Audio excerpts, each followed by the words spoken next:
It's not just embrace pain to avoid suffering, but it's also the only way to gain freedom.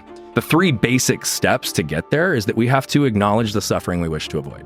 Most people only look at hopes, dreams, and desires, but we also know that scientifically we're more motivated by pain than we are by pleasure. So why are we, when goal setting and dreaming, only thinking about the positive and not recognizing the contrast and the other bookend?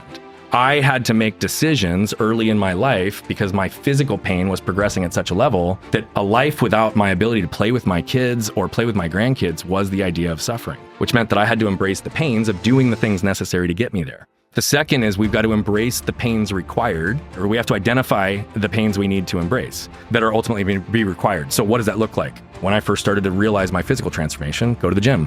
I crushed it for 30 days because I knew that if I could keep a strong core, I could keep flexible, I could move, I'd be set.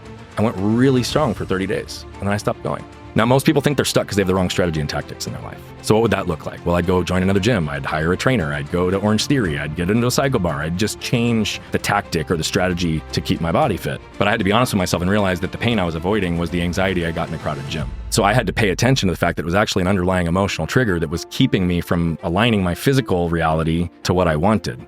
And then the last is just establishing as a habit in every area of our life and constantly playing that game of understanding what is really in my way and what am I trying to avoid.